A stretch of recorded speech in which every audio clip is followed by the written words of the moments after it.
going to go to Mina Rzouki. She's waiting to speak to us on the Skype wall. And my first question to you, oh, Mina, looking great tonight. Firstly, flattery what gets do me you think? everywhere. I don't always look good.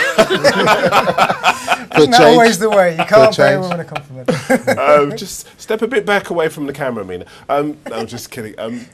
As far as Fabio Borini is concerned, 21 years old, when I was telling the Sports Tonight Live viewers about the fact that he could possibly cost £8 million, they kind of took a sharp intake of breath, Neil and Leroy here. Is £8 million a lot of money to you? No, it's nothing. And it's nothing for Roma either, who are bought over by American owners who are willing to pump money into the club and try to get them to be one of the greatest Italian sides ever. They're not going to sell a player that they've developed into an Azzurri international, an Italian international player who was picked by Cesare Prandelli, and sell him off for £8 million. I can't see it happening. They already bought him outright just a few weeks ago. I went and checked every single that I had today, every newspaper, La Repubblica, Corriere dello Sport, Gazzetta. No one has even reported the link. There was one story that said, apparently the Telegraph reckon Liverpool want Aquilani. That was all that was said. A few minutes ago, they released another story in the Italian media that said BBC are now announcing the fact about Liverpool wanting Borini. As far as they're concerned, the rumour is not true. I've called up agents. Trust me, his agent is not a shy one. If this was true, he'd be speaking about it. Well, the interesting thing, Mina, is that I can read you directly from the BBC website. They say Roma forward Fabio Borini is expected to become Brendan Rodgers' first signing as Liverpool manager. The 21-year-old Italy international worked with Rodgers at the Chelsea Academy and on loan at Swansea. Now, the BBC are normally very careful with this sort of transfer story. What they tend to do is check, and check again. Not like us nasty red top tabloids who basically run with it. That they will be very, very careful with a story like this. So it's quite intriguing that you say that at the Italian end, there doesn't appear to be any confirmation or anything approaching confirmation of this story.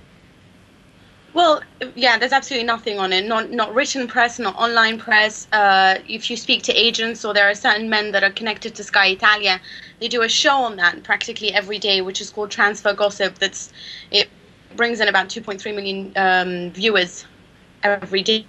That particular show, and they discuss potential rumours. It hasn't even come up because that's how much they don't think about it. Selling for £8 million, Roma has effectively paid more to have him play there. They've paid for his loan, then they paid to co-sign him on a co-ownership deal, which was the loan was about 1.25, then you have about 2.3 for the co-ownership deal, then to buy him an extra 5.3 million. So essentially, why would they be selling him at a loss and not be trying to make some massive profit by sending him over to Liverpool? Okay. And not only that, they developed him from a player that probably wasn't exactly, the highlight of Italy. No one really knew him as much arriving there. He was sort of the player that left us, went to Swansea, went to Chelsea, did all of that, came back. So he wasn't highly rated in Italian shores, developed into an Azzurri international. Now, I understand with the BBC, and they're highly respected in Italian media as well. Now, they've talked about the fact that BBC have reported that, and I know that they would be careful. But for us, it still seems a very unlikely situation. Right, I mean, we haven't got long left on the show, so I'm going to squeeze 2 or 3 questions in, if I can, before the end of the show. And the first is about Stevan Jovetic. He's a Montenegrin striker, plays for Fiorentina, and he's been linked very, very strongly with Arsenal. But I saw you have been saying that he's more likely to go to Juventus. Is that right? It's not that he's more likely to go to Juventus. It's that Fiorentina want a substantial amount of money for him. And to be very honest, considering the fact that Arsenal are struggling to keep hold of Robert Van Persie because of the prices involved, and for Juve, the reason why they're not maybe making such a big assault on him is because he costs a lot of money. Now, what they've asked of Juve is 22 million plus Alessandro Matri, who was their top scorer last season. That's a lot. He's valued at least between 10 to 15 million. That's a lot of money to be paying for Jovetic, which they're not sure they want to pay.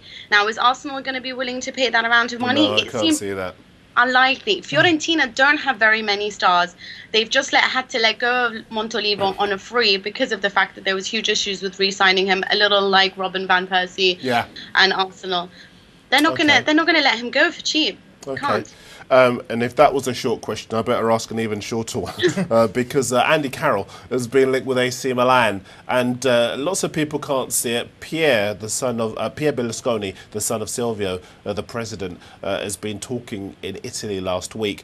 Loads of people here just can't see it, but the story just won't go away. Give us the inside track. Well, basically, he's obviously Silvio Berlusconi's son. He's not exactly a huge football fan. He doesn't really understand football very much. He quite likes the idea of having Andy Carroll. Maybe he thinks that he'd fit well in an Armani suit. I really don't know. That's generally the outlook of Milan players.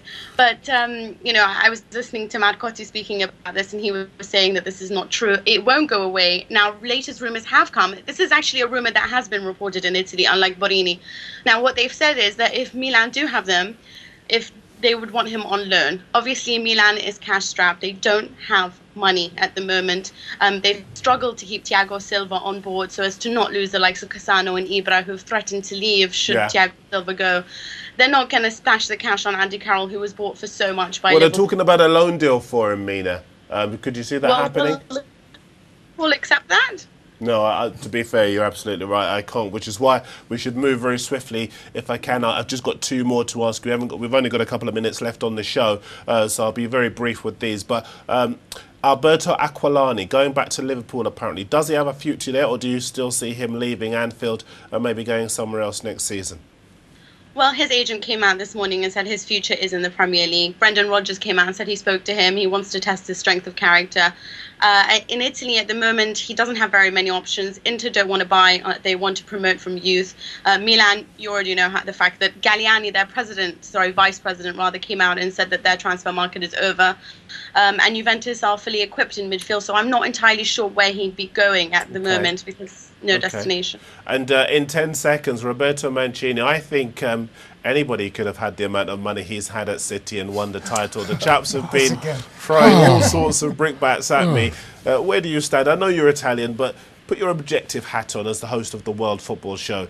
Could anybody have done what he's done with so much money at his disposal at City, or does he deserve 5 years? He doesn't deserve 5 years. He's not that highly rated even in Italy. At the time, we used to say he only managed to win with Inter because he didn't have any competition. So, no, 5 years with the amount of money that he's had, with the skill and with the amount of authority, no, probably not. It's not an argument comparing it with Italian football, is it? I mean, that's not fair. Listen, the host of the World Football Show, Mina Rzouki, always a pleasure to have you on. Look forward to seeing you soon. Look forward to seeing you too, Darren. See you later. Bye-bye.